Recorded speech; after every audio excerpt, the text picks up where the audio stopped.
Hello guys, मेरा नाम है दीपांशु और आप देख रहे हैं एएसटी। आज हम बात करेंगे यूएफसी फाइट नाइट सैंडहैगन वर्सेस दिलेशॉ के बारे में। गाइस, अगर आपको यूएफसी कंटेंट अच्छा लगता है और आप हिंदी में उसकी एनालिसिस देखना चाहते हैं तो मेरे चैनल को ज़रूर लाइक करें, सब्सक्राइब करें, ताकि आप अगली एनालिसिस यूएफसी की ज़रूर देख पाएँ मेरे चैनल पर और उसे ना वो मिस ना हो।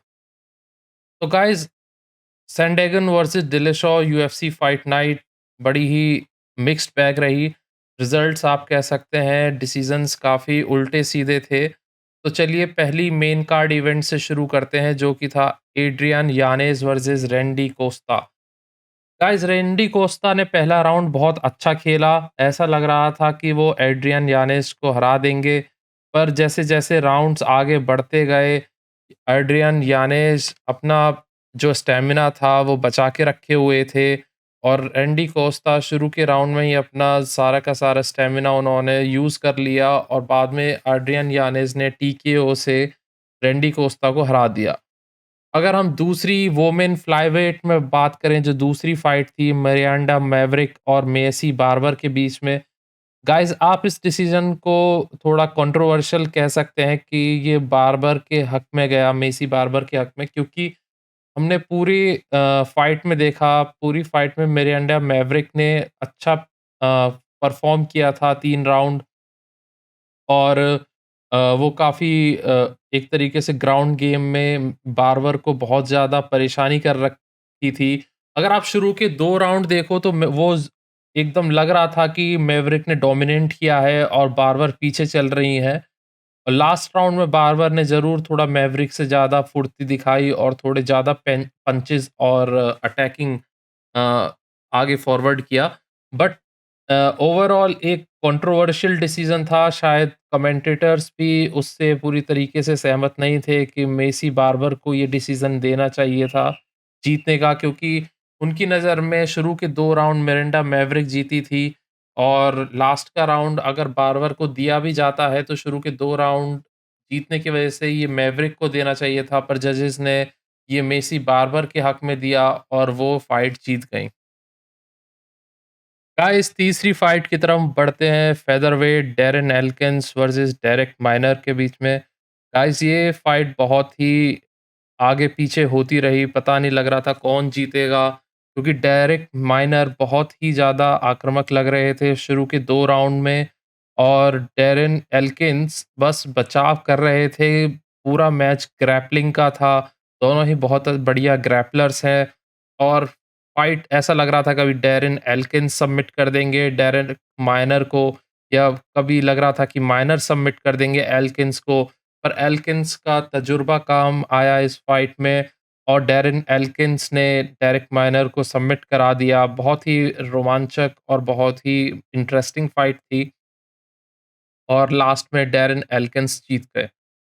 गाइस, अब हम बढ़ते हैं बैंटम वेट को मेन इवेंट की तरफ, जिसमें काइलर फिलिप्स और रोलियन पैवा के बीच में बहुत अच्छी फाइट हुई। शुरू के राउंड में काइलर फिलिप्स ने बहुत अच्छा खेला। पायवा का पायवा को कट भी आ गया था शुरू के एक राउंड में, लग रहा था कि वो नहीं जीत पाएँगे, पर जैसे-जैसे राउंड आगे बढ़ते गए, दूसरे राउंड तक आते-आते काइलर फिलिप्स बहुत थक चुके थे और पायवा का स्टैमिना उतना वो थके हुए नहीं लग रहे थे और राउंड 3 में यही हुआ। आपका काइलर फिलिप्स और थोड़े धीमे हो गए और पायवा ने इसका फ़ायदा उठाया, काफ़ी अच्छे पंचेज़ लैंड किए, काफ़ी अच्छा अपने आप को डिफेंड किया और थ्रू डिसीज़न वो ये राउंड जीत गए।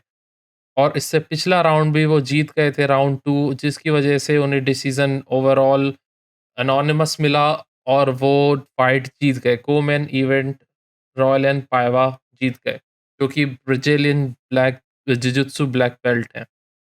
गाइस, अब अपने मेन इवेंट की तरफ आते हैं। बैंटमवेट कोरी सैंडहैगन वर्सेस टीजे डिलशॉ। टीजे डिलशॉ 2 साल बाद रिकवरी में कर रहे थे, एक तरीके से कमबैक कर रहे थे यूएफसी में, जब उनको बैन लग गया था जनवरी 2019 में, क्योंकि उन्होंने एक परफॉर्मेंस एनहांसिंग ड्रग का यूज़ किया था, जिसकी वजह से उन्हें 2 साल का बैन लगा था।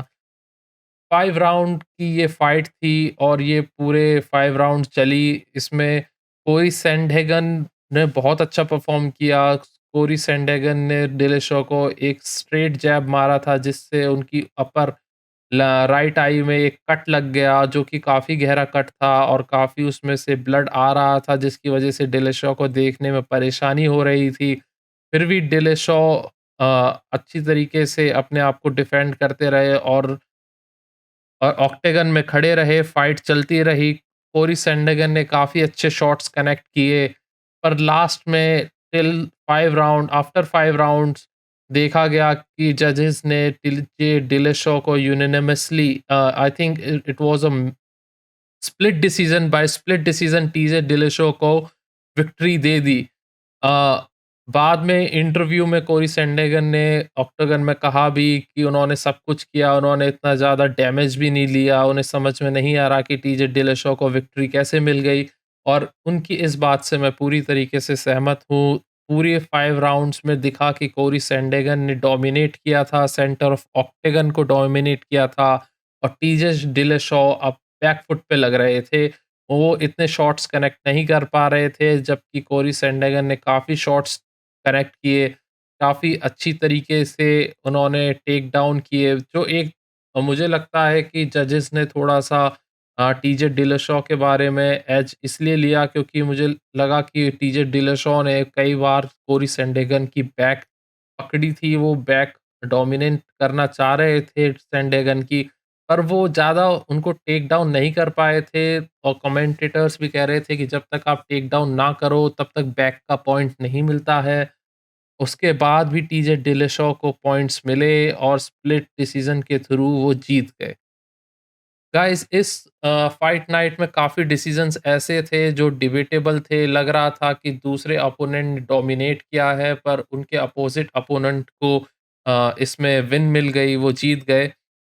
जो कि बहुत ही डिबेटेबल है और कमेंटेटर्स कम से कम 2-3 फाइट ऐसी थी जिसमें कमेंटेटर्स ने कहा कि वो एग्री नहीं करते इस डिसीजन से। ख़ास करके डेनियल कॉर्नियर ने कहा कि उन्हें साफ लग रहा था जैसे Miranda Maverick and Macy Barber की फाइट में कि मैवरिक डोमिनेंट थी, उन्होंने डोमिनेट किया बार्बर को, फिर भी जजेस ने बार्बर के हक में डिसीजन दिया।